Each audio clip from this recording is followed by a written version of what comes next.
الحمد للہ رب العالمین والصلاة والسلام علی خاتم النبیین اما بعد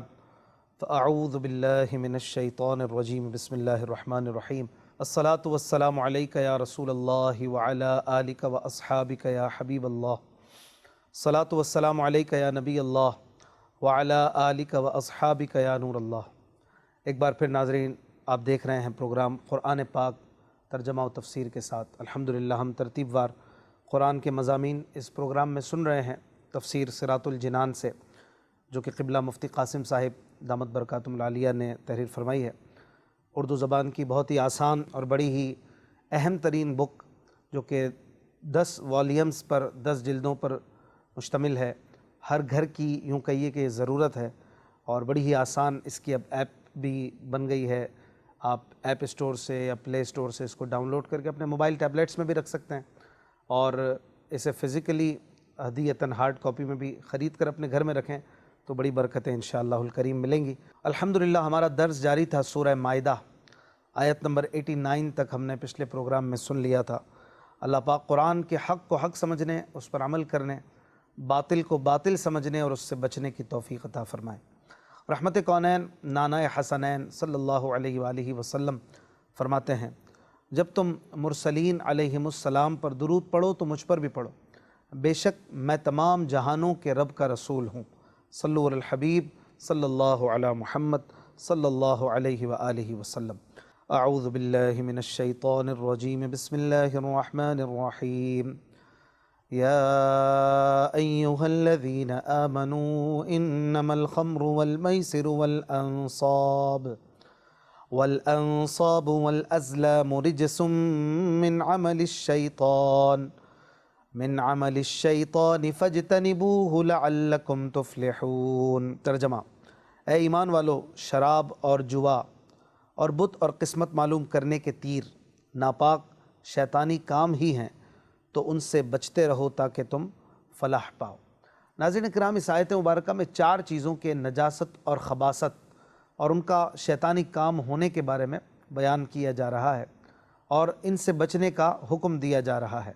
نمبر 1 شراب، نمبر 2 جوا، نمبر 3 بت، اور نمبر 4 ازلام یعنی پانسے ڈالنا۔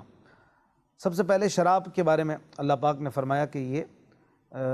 نجس ہے، بری ہے، خبیث ہے، لہٰذا اس آیت مبارکہ میں شراب کو حرام کر دیا گیا۔ مفتی امجد علی اعظمی رحمۃ اللہ تعالی علیہ فرماتے ہیں کہ شراب پینا حرام ہے، اور اس کی وجہ سے بہت سے گناہ پیدا ہوتے ہیں، لہٰذا اگر اس کو گناہوں اور بے حیائیوں کی اصل کہا جائے تو بجا ہے۔ حضرت معاذ رضی اللہ عنہ سے روایت ہے، حضور اقدس صلی اللہ علیہ وآلہ وسلم نے ارشاد فرمایا، شراب ہرگز نہ پیو کہ یہ ہر بدکاری کی اصل ہے، یعنی بنیاد ہے، جڑ ہے، لہٰذا شراب پینے والا بڑی بڑی برائیوں میں بڑی آسانی سے جو ہے وہ پڑ جاتا ہے۔ مزید بھی احادیث مبارکہ میں شراب کے متعلق بہت سخت وعیدیں بیان ہوئی ہیں۔ چنانچہ حضرت سیدنا انس بن مالک رضی اللہ عنہ فرماتے ہیں، حضور اقدس صلی اللہ علیہ وآلہ وسلم نے شراب کے بارے میں 10 لوگوں پر لعنت کی، بنانے والے پر، بنوانے والے پر، پینے والے پر، اٹھانے والے پر، جس کے پاس شراب اٹھا کر لائی گئی اس پر، شراب پلانے والے پر، شراب کو بیچنے والے پر، اس کی قیمت کھانے والے پر، اسے خریدنے والے پر، اور جس کے لیے شراب خریدی گئی اس پر لعنت فرمائی۔ استغفر اللہ۔ حضرت ابو مالک اشعری رضی اللہ عنہ سے روایت ہے، نبی کریم صلی اللہ علیہ وآلہ وسلم نے فرمایا، میری امت کے کچھ لوگ شراب پئیں گے اور اس کا نام بدل کر کچھ اور رکھ دیں گے، ان کے سروں پر باجے بجائے جائیں گے اور گانے والیاں گائیں گی، اللہ پاک انہیں زمین میں دھسا دے گا اور ان میں سے کچھ لوگوں کو بندر اور سور بنا دے گا۔ استغفر اللہ۔ آج کل آپ دیکھتے ہیں کلبز میں، بارز میں کیا ہوتا ہے، اولاً تو شرابوں کے نام چینج کر دیے گئے، اس کی وجہ سے بہت سارے لوگ ایسے ہیں جو یہ بھی سمجھ رہے ہوتے ہیں کہ ہم شراب تھوڑی پی رہے ہیں، ہم تو یہ پی رہے ہیں، حالانکہ وہ شراب ہوتی ہے، اور وہ کہیں نہ کہیں یہ جانتے ہیں کہ نام ہی اس کا چینج ہے، باقی یہ اندر سے شراب ہے اور کام بھی شراب والے کرتی ہے۔ اسی طرح ساتھ میں گانے باجے یہ بھی چل رہے ہوتے ہیں، گانے والیاں یہ گا رہی ہوتی ہیں، ناچ گانے چل رہے ہوتے ہیں، اور ایک دنیا بھر کا جو ایک ماحول ہے کلبز کا، بارز کا، ڈانس کلبز کا، جس میں بہت سارے مسلمان بھی جا کر شرکت کرتے ہیں انہیں ڈرنا چاہیے اس حدیث پاک سے کہ یہ آج سے تقریباً 1450 سال پہلے اللہ کے آخری نبی، غیب جاننے والے نبی صلی اللہ علیہ وآلہ وسلم نے بتا دیا تھا کہ شراب کے نام بدل بدل کر اسے پیا جائے گا، سروں پہ گانے بجائے جا رہے ہوں گے، گانے والیاں گائیں گی، اور پھر ایک وعید بھی بتائی کہ انہیں زمین میں دھسا دیا جائے گا اور بندر اور سور ان میں سے کچھ لوگوں کو بنا دیا جائے گا۔ تو ڈرنا چاہیے ان لوگوں کو جو اس طرح کے ماحول میں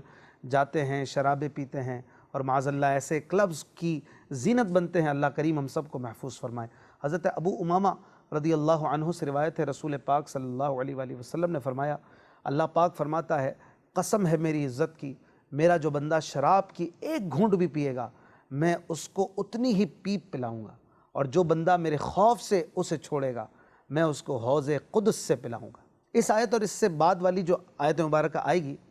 اس میں شراب کے حرام ہونے کو 10 مختلف انداز کے ساتھ بیان کیا گیا ہے۔ نمبر 1، شراب کو جوئے کے ساتھ ملایا گیا ہے، بتوں کے ساتھ ملایا گیا ہے، شراب کو ناپاک قرار دیا گیا ہے، شیطانی کام قرار دیا گیا ہے، اس سے بچنے کا حکم دیا گیا ہے، کامیابی کا دار و مدار اس سے بچنے پر رکھا گیا ہے، شراب کو عداوت، دشمنی اور بغض کا سبب قرار دیا ہے، شراب کو ذکر اللہ اور نماز سے روکنے والی چیز فرمایا ہے، اور اس سے باز رہنے کا تاکیدی حکم دیا گیا ہے۔ تو یہاں پر اگر ہم دیکھیں کہ شراب کی وجہ سے دنیا بھر میں جو نظارے نظر آتے ہیں اور جو نتائج ہمیں نظر آتے ہیں وہ کس قدر عبرت انگیز ہیں، اور مسلمان جو شراب نوشی میں مبتلا ہوتے ہیں وہ کس قدر پشیمانیوں اور پریشانیوں کا سامان کریٹ کرتے ہیں۔ وہ غور فرمائیں کہ شراب نوشی کی وجہ سے لاکھوں نہیں بلکہ کروڑوں افراد مختلف ہلاک کر دینے والے خطرناک امراض کا شکار ہو رہے ہیں۔ سالانہ لاکھوں افراد شراب نوشی کی وجہ سے ہلاک ہو جاتے ہیں۔ زیادہ تر ٹریفک حادثات شراب پی کر گاڑی چلانے کی وجہ سے ہوتے ہیں۔ ہزاروں افراد شرابیوں کے ہاتھوں بے قصور قتل و غارت گری کا نشانہ بن رہے ہیں۔ لاکھوں عورتیں شرابی شوہروں کے ظلم و ستم کا نشانہ بنتی ہیں۔ لاکھوں عورتیں شرابی مردوں کی طرف سے جنسی حملوں کا شکار ہو رہی ہیں۔ والدین کی شراب نوشی کی وجہ سے زندگی کی توانائیوں سے عاری اور مختلف امراض میں مبتلا بچے پیدا ہو رہے ہیں۔ لاکھوں بچے شرابی والدین کی وجہ سے یتیمی اور اسیری کی زندگی بسر کرنے پر مجبور ہیں۔ شرابی شخص کے گھر والے اور اہل و عیال اس کی ہمدردی اور پیار و محبت سے محروم رہتے ہیں۔ وہ جب بھی آتا ہے تو ادھم مچاتا ہے، شور شرابہ کرتا ہے، وہ خود بھی اپنے ہوش میں نہیں ہوتا، اور گھر کا ماحول بھی بگڑ جاتا ہے، لڑائیاں اور پیار محبت جو ہے وہ ختم ہو کر رہ جاتی ہیں۔ اسی طرح ان نقصانات کے علاوہ شراب کے اقتصادی نقصانات بھی ہیں۔ اگر ہم دیکھیں کہ شراب کی خرید و فروخت اور امپورٹ ایکسپورٹ سے حاصل ہونے والی رقم اور ان اخراجات کا جو کیلکولیشن ہے، جو موازنہ ہے، جو شراب کے برے اثرات کی روک تھام پر ہوتے ہیں، تو سب پر واضح ہو جائے گا کہ شراب سے حاصل ہونے والی آمدنی ان اخراجات کے مقابلے میں کچھ بھی نہیں ہے جو اس کے برے نتائج کو دور کرنے پر خرچ ہو رہے ہیں۔ مثال کے طور پر شراب نوشی کی وجہ سے ہونے والی نفسیاتی اور دیگر بیماریوں کے علاج، نشے کی حالت میں ڈرائیونگ سے ہونے والے حادثات، پولیس کی گرفتاریاں، زحمتیں، شرابیوں کی اولاد کے لیے پرورش گاہیں، ہسپتال، شراب سے متعلق جرائم کے لیے عدالتوں کی مصروفیات، شرابیوں کے لیے قید خانے وغیرہ امور پر ہونے والے اخراجات دیکھے جائیں تو یہ شراب سے ہونے والی جو انکم ہے اس کے مقابلے میں بہت زیادہ ہے، کہیں زیادہ ہے۔ اور اس کے علاوہ کچھ نقصانات تو ایسے ہیں جن کا موازنہ مال و دولت سے کیا ہی نہیں جا سکتا، جیسے نسلوں کی تباہی، طبیعت میں سستی، بے راہ روی، ثقافت اور تمدن کی پسماندگی، احساسات کی موت، گھروں کی تباہی، طلاقیں، میاں بیوی کے آپس کے جھگڑے، آرزوؤں کی بربادیاں، صاحبان فکر افراد کی دماغی صلاحیتوں کا نقصان، یہ وہ نقصانات ہیں کہ جن کی تلافی کسی روپے پیسے سے ممکن ہی نہیں۔ تو اللہ تبارک و تعالی مسلمانوں کو عقل سلیم عطا فرمائے اور ہدایت دے، اور شراب نوشی کی آفت بد سے ہم سب کو محفوظ فرمائے۔ اسی طرح اس آیت مبارکہ میں جوئے کی حرمت کا بھی بیان ہے۔ جو دوسری چیز ہے وہ اس آیت میں جوا ہے۔ امام احمد رضا خان رحمۃ اللہ علیہ فرماتے ہیں جوئے کا روپیہ قطعی حرام ہے۔ احادیث مبارکہ میں جوئے کی بھی شدید مذمت بیان فرمائی گئی ہے۔ چنانچہ جوئے کے ایک کھیل کے بارے میں حضرت بریدہ رضی اللہ عنہ سے روایت ہے، رسول پاک صلی اللہ علیہ وآلہ وسلم نے فرمایا، جس نے جوئے کا ایک کھیل ہے نرت شیر، اس کے بارے میں فرمایا کہ جس نے یہ کھیلا تو گویا اس نے اپنا ہاتھ خنزیر کے گوشت اور خون میں ڈبو دیا۔ حضرت ابو عبد الرحمن ختمی رضی اللہ عنہ سے روایت ہے، حضور اقدس صلی اللہ علیہ وآلہ وسلم نے ارشاد فرمایا، جو شخص نرد کھیلتا ہے، یہ بھی جوئے کا ایک کھیل ہے، پھر نماز پڑھنے اٹھتا ہے، اس کی مثال اس شخص کی طرح ہے جو پیپ اور سور کے خون سے وضو کر کے نماز پڑھنے کے لیے کھڑا ہوتا ہے۔ استغفر اللہ۔ تو ناظرین، یہ بات بھی بخوبی واضح ہے کہ دین اسلام نے اپنے ماننے والوں کو ہر اس عمل اور عادت سے روکا ہے جس سے ان کا مالی اور جسمانی نقصان ہو اور وہ انہیں اللہ پاک کے ذکر سے غافل کر دے۔ ایسی بے شمار چیزوں میں سے ایک چیز جوا بازی ہے، جو معاشرتی امن و سکون اور باہمی محبت کے لیے زہر قاتل سے بڑھ کر ہے، اور قرآن و حدیث میں مختلف انداز سے مسلمانوں کو اس شیطانی عمل سے روکا گیا ہے۔ لیکن افسوس کہ فی زمانہ مسلمانوں کی ایک تعداد اس خبیث ترین عمل میں مبتلا نظر آ رہی ہے، اور یہ لوگ دنیا اور آخرت کے لیے حقیقی طور پر مفید کاموں کو چھوڑ کر اپنے دن رات اسی عمل میں لگے ہوئے ہیں، اور ان کی اسی روش کا نتیجہ ہے کہ ان مسلمانوں کی نہ تو دنیاوی پسماندگی دور ہو رہی ہے اور نہ ہی وہ اپنی آخرت کی کامیابی کے لیے کچھ کر پا رہے ہیں۔ ہم یہاں جوئے کے متعلق بھی سنتے ہیں کہ جوئے کے کیا کیا نقصانات ہوتے ہیں، تاکہ مسلمان انہیں سن کر اپنی حالت پہ کچھ رحم کریں اور جوئے سے باز آئیں۔ جوئے کی وجہ سے جوئے بازوں میں آپس میں لڑائیاں، بغض، دشمنی پیدا ہوتی ہے، اور بسا اوقات بڑی بڑی قتل و غارت گری تک یہ نوبت پہنچ جاتی ہے، اور لمبے لمبے عرصے تک یہ سلسلہ چلتا رہتا ہے، اور گینگز بن جاتے ہیں، آپس کی لڑائیاں جو ہیں وہ ختم ہونے کا نام نہیں لیتی ہیں۔ اسی طرح پھر جوئے بازی کی وجہ سے مالدار انسان لمحوں میں غربت اور افلاس کا شکار ہو جاتا ہے، خوشحال گھر بدحالی کا نظارہ پیش کرنے لگتا ہے، اچھا خاصا کھاتا پیتا آدمی وہ محتاج ہو کر رہ جاتا ہے، معاشرے میں اس کا بنا ہوا وقار ختم ہو جاتا ہے، اور سماج میں اس کی کوئی قدر و قیمت اور عزت باقی نہیں رہتی۔ پھر جوئے باز نفع کے لالچ میں کثرت سے قرض لیتا ہے، کبھی کبھی سودی قرض بھی لیتا ہے، اور جب وہ قرضہ ادا نہیں کر پاتا، اسے قرض مزید نہیں ملتا، تو وہ ڈاکے پر، چوریوں پر لگ جاتا ہے، حتیٰ کہ جوئے باز چاروں طرف سے مصیبتوں میں گھر جاتا ہے، اور بالآخر وہ خودکشی کرنے پر بھی مجبور ہو جاتا ہے۔ اللہ پاک مسلمانوں کو ہدایت عطا فرمائے اور انہیں اس شیطانی عمل سے بچنے کی توفیق عطا فرمائے۔ اور یہاں پر یہ بات بھی یاد رہے، جوا ایک تو کھلا جوا ہوتا ہے جس کو سب کو پتہ ہوتا ہے کہ یہ جوا ہے، بعض اوقات ایسی ڈیلز ہوتی ہیں یا ایسے کھیل ہوتے ہیں جو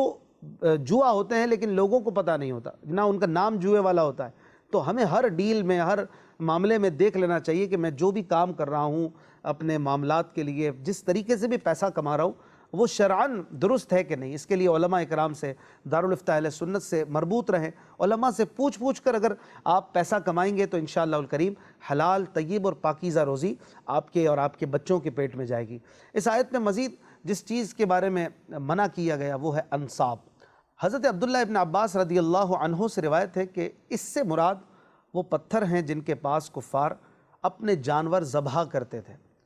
امام عبداللہ بن احمد نصفی رحمۃ اللہ علیہ فرماتے ہیں اس سے مراد بت ہیں، کیونکہ انہیں نصب کر کے ان کی پوجا کی جاتی ہے۔ علامہ ابو حیان محمد بن یوسف اندلسی رحمۃ اللہ علیہ فرماتے ہیں اگر انصاب سے مراد وہ پتھر ہوں جن کے پاس کفار اپنے جانور ذبح یا نہر کرتے تھے، تو ان پتھروں کو ناپاک اس لیے کہا گیا تاکہ کمزور ایمان والے مسلمانوں کے دلوں میں اگر ان کی کوئی عظمت باقی ہے تو وہ بھی نکل جائے۔ اور اگر انصاب سے مراد وہ بت ہوں جن کی اللہ پاک کے علاوہ عبادت کی جاتی ہے، ان کے پاس جانور ذبح کیے جاتے ہوں یا نہ ہوں، انہیں ناپاک اس لیے کہا گیا تاکہ سب پر اچھی طرح واضح ہو جائے کہ جس طرح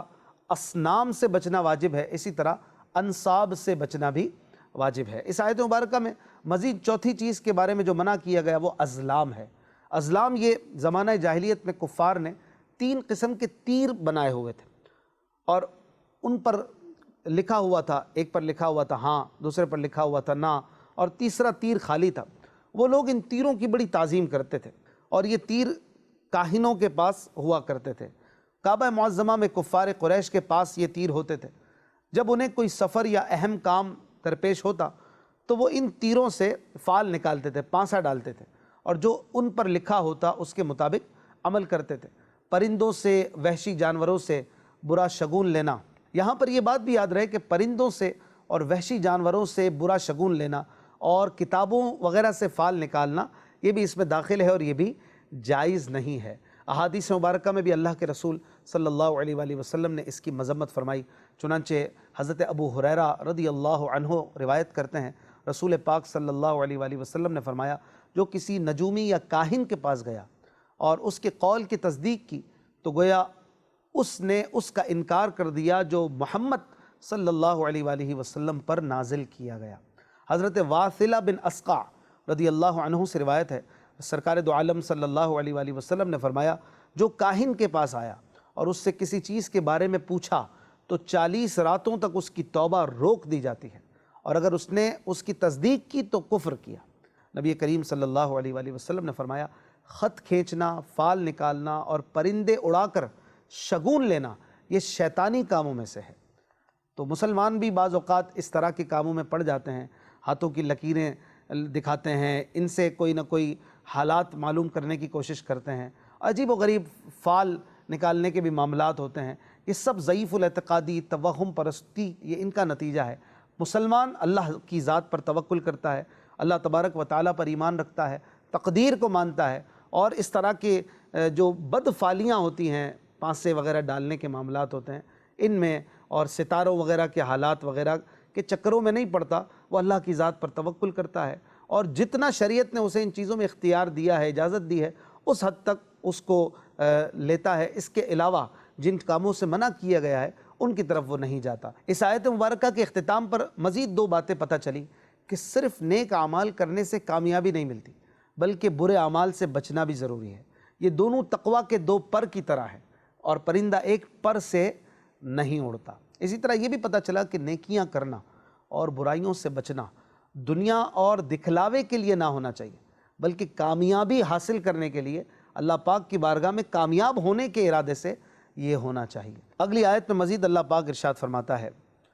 انما يريد الشيطان ان يوقع بينكم العداوة والبغضاء في الخمر والميسر ويصدكم عن ذكر الله وعن الصلاة فهل انتم منتهون۔ ترجمہ، شیطان تو یہی چاہتا ہے کہ شراب اور جوئے کے ذریعے تمہارے درمیان دشمنی اور بغض و کینہ ڈال دے، اور تمہیں اللہ کی یاد سے اور نماز سے روک دے، تو کیا تم باز آتے ہو؟ ناظرین کرام، اس آیت میں شراب اور جوئے کے نتائج اور وبال بیان فرمائے گئے کہ شراب خوری اور جوئے بازی کا ظاہری دنیاوی وبال تو یہ ہے کہ اس سے آپس میں بغض اور عداوتیں پیدا ہوتی ہیں، دشمنیاں جنم لیتی ہیں، جبکہ دینی ظاہری وبال یہ ہے کہ جو شخص ان برائیوں میں پڑ جائے وہ ذکر الہی اور نماز کی اوقات کی پابندی سے محروم ہو جاتا ہے۔ اس سے پتہ چلا کہ جو چیز اللہ پاک کے ذکر اور نماز سے روکے وہ بری ہے اور چھوڑنے کے قابل ہے، اسی لیے جمعے کی اذان کے بعد تجارت کو بھی حرام کر دیا گیا۔ مزید آگے اللہ پاک فرماتا ہے، وَأَطِيعُوا اللَّهَ وَأَطِيعُوا الرَّسُولَ وَاحْذَرُوا فَإِن تَوَلَّيْتُمْ فَاعْلَمُوا أَنَّمَا عَلَى رَسُولِنَا الْبَلَاغُ الْمُبِينُ۔ ترجمہ، اور اللہ کا حکم مانو اور رسول کا حکم مانو اور ہوشیار رہو، پھر اگر تم پھر جاؤ تو جان لو کہ ہمارے رسول پر تو صرف واضح طور پر تبلیغ فرما دینا لازم ہے۔ ناظرین اکرام، اللہ تبارک و تعالیٰ اور اس کے حبیب صلی اللہ علیہ وآلہ وسلم نے جس کام کا ہمیں حکم دیا ہے اور جس کام سے منع کیا ہے، اس میں ان کا حکم ماننا یہ ہمارے لیے ضروری ہے، اور جس سے روکا ہے اس سے رکنا ہمارے لیے ضروری ہے۔ مزید اس آیت میں یہ کہا جا رہا ہے کہ اللہ اور اس کے رسول صلی اللہ علیہ وآلہ وسلم کی مخالفت سے ڈرو، پھر اگر تم اس سے منہ موڑ لو جس کا تمہیں حکم دیا گیا اور جس سے منع کیا گیا، تو جان لو کہ اس سے ہمارے حبیب صلی اللہ علیہ وآلہ وسلم کا کوئی نقصان نہیں، کیونکہ ہمارے رسول کا کام تو صرف تبلیغ فرما دینا ہے، انہوں نے اپنا کام کر لیا، وہ اپنے کام سے پیچھے نہ ہٹے، وہ اپنے ثواب کے مستحق ہو گئے، لیکن تم ان کی مخالفت کر کے اور ان کے حکم سے اعراض کر کے اللہ پاک کی ناراضی اور اس کے عذاب کے مستحق ٹھہرو گے۔ مزید آگے اللہ پاک فرماتا ہے، لَيْسَ عَلَى الَّذِينَ آمَنُوا وَعَمِلُوا الصَّالِحَاتِ جُنَاحٌ فِيمَا طَعِمُوا إِذَا مَا اتَّقَوْا وَآمَنُوا وَعَمِلُوا الصَّالِحَاتِ ثُمَّ اتَّقَوْا وَآمَنُوا ثُمَّ اتَّقَوْا وَأَحْسَنُوا وَاللَّهُ يُحِبُّ الْمُحْسِنِينَ۔ ترجمہ، جو ایمان لائے اور انہوں نے نیک عمل کیے، ان پر کھانے میں کوئی گناہ نہیں جبکہ ڈریں اور ایمان رکھیں اور اچھے عمل کریں، پھر ڈریں اور ایمان رکھیں، پھر ڈریں اور نیکیاں کریں، اور اللہ نیکی کرنے والوں سے محبت فرماتا ہے۔ ناظرین اکرام، یہ آیت مبارکہ ان صحابہ اکرام کے حق میں نازل ہوئی جو شراب حرام کیے جانے سے پہلے فوت ہو چکے تھے، اور چونکہ شراب حرام نہ تھی تو وہ پی لیا کرتے تھے۔ جب ان کے بعد شراب کی حرمت، شراب کا حرام ہونا، اس کا حکم نازل ہوا تو صحابہ اکرام رضی اللہ عنہم کو ان کی فکر ہوئی کہ ان سے شراب کے بارے میں پوچھ گچھ ہوگی یا نہیں۔ اسی طرح جو صحابہ اکرام رضی اللہ عنہم دوسرے شہروں میں ہیں اور انہیں ابھی اس بات کا علم نہیں کہ اللہ پاک نے شراب حرام کر دی ہے، اگر وہ اس لا علمی کے عرصے میں شراب پی لیں تو کیا ہوگا؟ تو ان کے بارے میں یہ آیت نازل ہوئی اور بتایا گیا کہ حرام ہونے کا حکم نازل ہونے سے پہلے جن نیک ایمانداروں نے کچھ پیا وہ گناہ گار نہیں۔ اسی طرح جنہیں حرام ہونے کے حکم نازل ہونے کے بارے میں علم نہیں، ان پر بھی کوئی پکڑ نہیں ہوگی اور انہیں بھی کوئی گناہ اس پر نہیں ملے گا۔ تو یہ اللہ تبارک و تعالیٰ کی رحمت اور مسئلے کی آسانی کا بیان فرمایا گیا۔ اور اس آیت مبارکہ میں لفظ اتقوا، جس کے معنی ڈرنے اور پرہیز کرنے کے ہیں، یہ 3 بار آیا ہے۔ پہلے فرمایا گیا اتقوا آمنو، اس سے مراد شرک سے بچنا ہے۔ دوسرے اتقوا سے مراد تمام حرام کاموں اور گناہوں سے بچنا ہے، اور تیسرے سے مراد شبہات کو چھوڑ دینا ہے۔ بعض مفسرین نے فرمایا کہ پہلے سے مراد تمام حرام چیزوں سے بچنا، دوسرے سے اس پر قائم رہنا، اور تیسرے سے مراد وحی کے نازل ہونے کے زمانے میں یا اس کے بعد جو چیزیں منع کی جائیں ان کو چھوڑ دینا ہے۔ بعض مفسرین نے یہ بھی بیان کیا کہ پہلے بھی گناہوں سے بچتے رہے ہوں اور اب بھی بچتے رہیں اور آئندہ بھی بچتے رہیں۔ یہ 3 بار جو اتقوا آیا اس کا معنی یہ ہے۔ آگے مزید اللہ تبارک و تعالی ارشاد فرماتا ہے، یا ایھا الذین آمنوا لیبلونکم اللہ بشیء من الصید تنالہ ایدیکم ورماحکم لیعلم اللہ من یخافہ بالغیب فمن اعتدى بعد ذلك فله عذاب علیم۔ ترجمہ، اے ایمان والو، ضرور اللہ ان شکاروں کے ذریعے جن تک تمہارے ہاتھ اور نیزے پہنچ سکیں گے تمہارا امتحان کرے گا، تاکہ اللہ ان لوگوں کی پہچان کرا دے جو اس سے بن دیکھے ڈرتے ہیں، پھر اس ممانعت کے بعد جو حد سے بڑھے تو اس کے لیے دردناک عذاب ہے۔ ناظرین اکرام، 6 ہجری جس میں واقعہ حدیبیہ پیش آیا، اس سال مسلمان حالت احرام میں تھے۔ اس حالت میں وہ اس آزمائش میں ڈالے گئے کہ شکار کیے جانے والے جانور اور پرندے بڑی کثرت سے آئے اور ان کی سواریوں پر چھا گئے۔ اتنی کثرت تھی کہ صحابہ اکرام رضی اللہ عنہم کے لیے انہیں ہتھیار سے شکار کر لینا بلکہ ہاتھ سے پکڑ لینا بالکل اختیار میں تھا۔ اس کے متعلق اللہ پاک نے یہ آیت نازل فرمائی، لیکن صحابہ اکرام رضی اللہ عنہم حکم الہی کی پابندی میں ثابت قدم رہے اور حالت احرام میں انہوں نے شکار نہ کیا۔ اس سے صحابہ اکرام رضی اللہ عنہم کی عظمت بھی ظاہر ہوئی اور یہ بھی پتہ چلا کہ کسی گناہ کے اسباب و مواقع جس قدر کثرت سے موجود ہوں ان سے بچنے میں اتنا ہی زیادہ ثواب ہے۔ جیسے نوجوان کو تقوی و پرہیزگاری اور پارسائی کا ثواب بوڑھے کی نسبت زیادہ ہے، یوں ہی جو برے لوگوں کے درمیان بھی نیک رہے وہ نیکوں کے درمیان نیک رہنے والے سے زیادہ بہتر ہے۔ حضرت سیدنا یوسف علیہ السلام اور زلیخا کا واقعہ بھی اس بات کی قوی دلیل ہے۔ لیکن یہاں یہ یاد رہے کہ ان باتوں کا یہ مطلب نہیں کہ برے دوستوں کی صحبت میں رہ کر یا گناہ کی جگہ جا کر نیک بننے کی کوشش کرے تاکہ زیادہ بڑا متقی بنے، بلکہ حتی الامکان ایسی صحبت اور مقام سے بھی بچنا ہی چاہیے کہ زیادہ تقوی کی امید پر کہیں ایسا نہ ہو کہ اصل تقوی سے ہی جاتا رہے، کیونکہ جو ان لوگوں میں جا کر پھر یہ کوشش کرے کہ میں نیک رہوں گا، گویا اس نے اپنے نفس پر اعتماد کیا۔ تو بلا ضرورت ایسے لوگوں میں جانا یا اپنے آپ کو خود امتحان میں ڈالنا ہے، اور اس سے بھی منع کیا گیا ہے۔ اور صحابہ اکرام کی بھی کیا شان ہے، سبحان اللہ، اتنے زبردست مواقع ہونے کے باوجود شکار کے انہوں نے اللہ کے حکم کو مانا۔ آج بھی ہم دیکھیں کہ ہمارے سامنے بعض اوقات گناہ بڑے آسانی سے موجود ہوتا ہے، اس وقت ہمارا کیا انداز ہوتا ہے، ہم کس طریقے سے اس میں اپنا معاملہ کرتے ہیں، ہم اپنے آپ کو گناہ میں ڈال دیتے ہیں یا بچ جاتے ہیں۔ غور کریں اور پھر اللہ تبارک و تعالیٰ سے توفیق بھی مانگیں کہ اللہ پاک ہمیں گناہ سے محفوظ بھی فرمائے، اور یقیناً وہ بچائے گا تو ہم بچیں گے، اور جو بھی ہم اچھا کام کرتے ہیں اس کے کرم اور اس کے فضل سے ہی کرتے ہیں۔ زندگی رہی تو انشاءاللہ الکریم مزید آگے اگلے درس میں سنیں گے۔ اپنا خیال رکھیے گا۔ صلو علی الحبیب صلی اللہ علی محمد صلی اللہ علیہ وآلہ وسلم۔